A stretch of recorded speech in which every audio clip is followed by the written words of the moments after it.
Guys, ഇത് ഞാൻ തന്നെ, സെനിറ്റ്സു. എന്തൊക്കെയുണ്ട് വിശേഷം? സുഖം തന്നെയല്ലേ?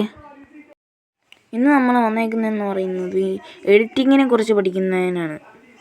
ഇന്ന് നമ്മൾ കീ ഫ്രെയിമിനെയും ഗ്രാഫിനെയും കുറിച്ചാണ് പഠിക്കുന്നത്. ഹായ് ഗൈസ്, നമ്മളിപ്പോൾ കീ ഫ്രെയിമിനെ പറ്റിയാണ് പറയുന്നത്. കീ ഫ്രെയിം മെയിനായിട്ട് യൂസ് ചെയ്യുന്നത് നമ്മുടെ ഈ സൂമിനും സൂം ഔട്ടും ഒക്കെ ചെയ്യുന്നതിനാണ്. ഇപ്പോൾ നമ്മളിങ്ങനെ വെച്ചിട്ട് ഒരു കീ ഫ്രെയിം ഇട്ടിട്ട് അതിൻ്റെ അപ്പുറത്ത് തന്നെ ഒരു കീ ഫ്രെയിം ഇട്ടിട്ട് ഫസ്റ്റ് തന്നെ ഇതങ്ങ് സൂം ചെയ്യുക. അപ്പം ഇങ്ങനെ കാണുമല്ലോ. അപ്പോൾ ഇതിൻ്റെ ഇടയ്ക്ക് നമുക്കൊരു ഗ്രാഫ് ഇടണം. അതിന് ഈസ് എന്ന് പറഞ്ഞ ഈ കിടക്കുന്ന സാധനം ഉണ്ടല്ലോ, ഇത് നമ്മൾ ഇൻഷോട്ടിലാണ് കേട്ടോ ചെയ്യുന്നത്. ഓക്കെ, ഈസ് എടുത്ത് നമുക്കിങ്ങനെ പല രീതിയിൽ റിസൾട്ട് കിട്ടും. ഇങ്ങനെ ചെയ്യുകയാണെങ്കിൽ പല ഗ്രാഫുണ്ട്, പല രീതിയിൽ നമുക്ക് റിസൾട്ട് കിട്ടാൻ വേണ്ടി ഇങ്ങനെ ചെയ്യാൻ പറ്റും. ഇങ്ങനെ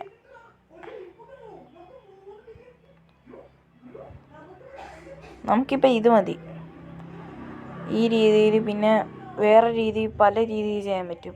പക്ഷെ നമ്മൾ കീ ഫ്രെയിം ഇടുമ്പോൾ ആ ഭാഗത്തായിട്ട് ചെറുതായിട്ടൊന്ന് സ്പ്ലിറ്റ് ഇടുന്നത് നല്ലതാണ്. ചിലപ്പോൾ കറക്റ്റായിട്ട് എനിക്കറിയില്ല ആ കാര്യത്തിൽ. ഓക്കെ, നമ്മളിപ്പോൾ ഒരു സൂമിൻ ചെയ്യാൻ പോവാണ്.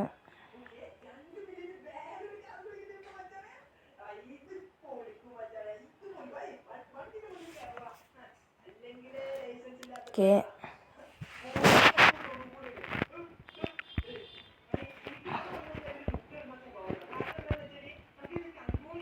ഇങ്ങനെ ഒരു ഇതും കൂടി ഇടുക,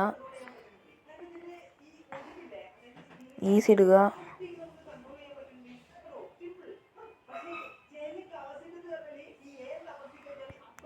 ഇനി നമുക്ക് സ്പീഡൊന്ന് കുറക്കണം.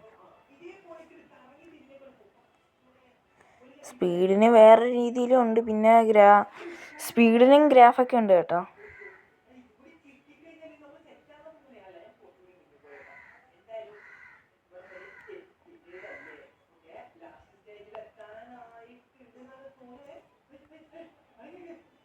നമുക്ക് ഇവിടം വരെ മതി.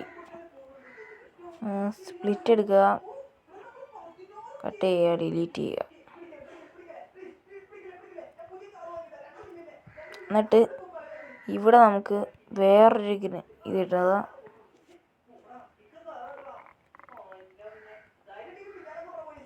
ഓക്കെ, എന്നിട്ട് നമുക്ക് സൂം ചെയ്തിട്ട് ആക്കുക,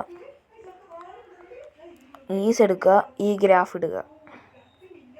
അപ്പോൾ നമുക്കിപ്പോൾ തന്നെ അതെ ഇങ്ങനെ കിട്ടി. ഇതാണ് കീ ഫ്രെയിം ടു. ഇത്രയേ ഉള്ളൂ. നമുക്ക് കീ ഫ്രെയിമിൻ്റെ ഉപയോഗമൊക്കെ ഇത്രയേ ഉള്ളൂ ഗൈസ്. ഇത്രയേ ഉള്ളൂ ഗൈസ്, ഗ്രാഫും കീ ഫ്രെയിമും. ബാക്കിയെല്ലാം നെക്സ്റ്റ് പാർട്ട് വരുന്നതായിരിക്കും. അപ്പോൾ ബൈ.